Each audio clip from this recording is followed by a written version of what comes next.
Hi guys, I had to get up to record this because I was planning on doing it tomorrow, but it was very strong in my mind, like Mother Earth was telling me, I need you to deliver this now. I went to the beach. I was called to go into the water, and it was like Mother Earth was asking me to give her a hug. Basically, the conversation that I had while in the water was Mother Earth, here it comes, was Mother Earth asking if she would be forgiven if she had to destroy some parts of the world to save us and to save herself. I said yes, because I am a human mother, so I understand that sometimes to save your children, you have to take actions that may appear as destructive, but at an energetic level, they are the actions of creation that is genuine love. And that is the only way to save our children. Humanity is Mother Earth's child. Some of humanity is destroying her, while others are loving her. She has to save herself and save her child, that is humanity, by removing from this earth the destructive energy. This will always appear as natural disasters, and so there may be some more to come. Mother Earth is using me to ask you to understand these actions so that you do not think that the world is ending, so that you do not find fear and suffering in it, but rather in understanding the purpose, there is no suffering. In acceptance, there is no pain. The only way for us to understand the actions of Mother Earth is to understand our own actions, to understand instead of condemn, to start to choose to accept instead of judge. So I'm going to read some excerpts from Messages from Mother Earth that is found in Love, the Real Word of God, Part 2. I wrote this while I was in Hawaii, and I had a conversation with Mother Earth while at an erupting volcano, and it's spoken in the first person as if Mother Earth is speaking to you. This is verse 19 through 24. All stories in the history of my existence tell the same story in different parts of the world at different times throughout the evolution of creation. That story is one of a fight between creation and the energy that possesses the inability to create. All stories in the history of my existence are what has formed the current world we live in. To create a new world, you must individually let go of the need to tell these stories as truth in order to create space for me to speak new truth into you. I ask you now to release all definitions of me. I beg you, so that I may start anew through new vessels of love, such as yourself.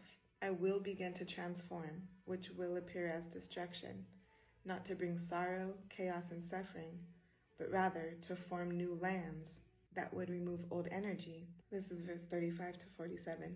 To bring divinity back to America, all foundations opposite of divinity must crumble, and those currently in control will have no way to stop this because I will be the energy creating this collapse. I will use tornadoes as a broom sweeping through the soil that has chosen to remain stagnant. I will use hurricanes and tsunamis as a deep cleaning of the most powerful soils that chose to remain of a lower frequency. I will use earthquakes to knock down what never belonged. I will use snow to bury what must transform. I will use lightning and thunder to remind you of the power of creation, not with fear, but with beauty. Thunder should not be feared, but rather listened to, as confirmation that the angels are forming an energetic brigade to help humanity move forward in its consciousness. Lightning is the physical manifestation of this energetic brigade, bringing to earth energy of creation in the form of electricity. I will use rain to cleanse myself, like a shower for the human being. I will renew myself.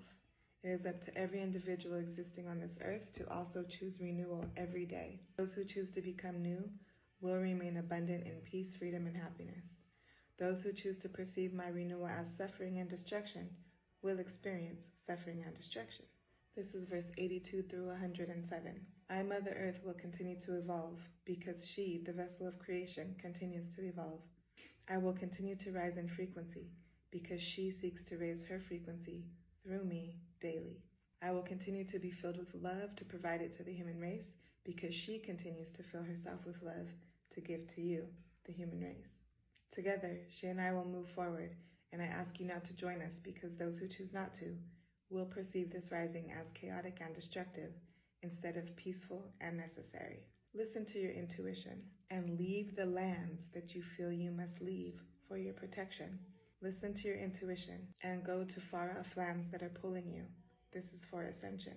Has anyone tried to understand me before judging me? Instead of sifting through my history and coming up with your scientific explanation of why I do things, has anyone thought to ask me directly and then believe the answer I give them? Has anyone refrained from calling my natural actions disastrous before asking me the reasons behind those actions? I, Mother Earth, am the living being that provides you with the land in which you can experience physical life. I, Mother Earth, am the very being that was created to nourish you while existing in a physical form. You cannot survive without me, but yet you fear me. You cannot survive without me, but yet you destroy me. You cannot survive without me, but yet you judge me, while I love you. All actions I have taken were never meant to create suffering, but rather to keep evolution alive. The only inevitable thing in this life is change, and if you, the human being, do not invoke change, I must step in and do it for your forward movement. I nourish you so that you can cleanse me, but nobody has done this until now. It is only now that I can speak my message because finally a human being remembers who they are. I have nourished the human race to the best of my abilities and continue to create new life and new energy by cleansing myself of the old using water, wind, and fire. But the very race that I give life to damns me for cleansing myself and then fears me for doing for myself what they do not do for me. The relationship I was created to have with the human race is this. I nourish and give you life. You give life back to me by keeping the energy of creation alive within me. The very race that I nourish has failed me, yet I continue to nourish them. I am dependent on the energy you, the human race, brings to me. I have provided you with the physical actions that you have energetically manifested. This is verse 114 to 138. Dear mothers, I ask you now to release the shame of past actions, for it is in the subconscious holding of shame the energy of judgment will remain on earth.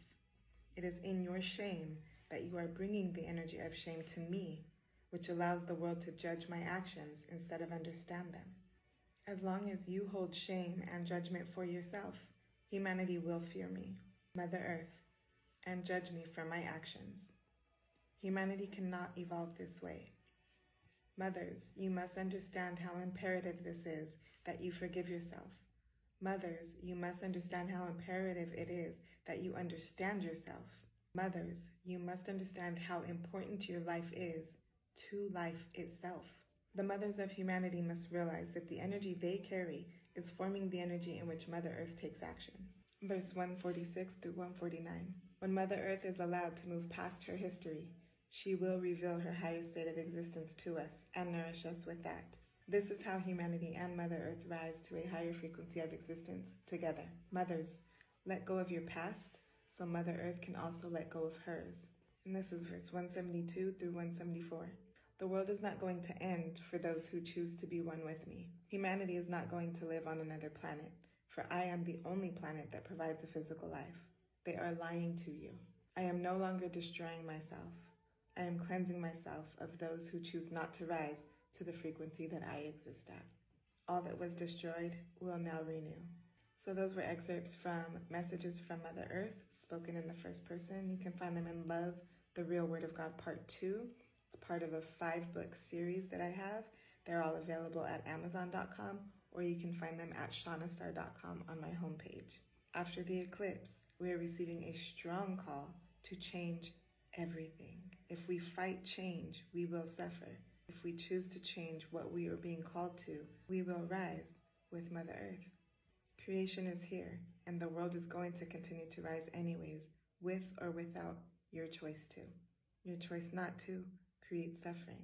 Your choice to let go and allow yourself to take new directions will guarantee that you find peace and freedom in this life. Love y'all.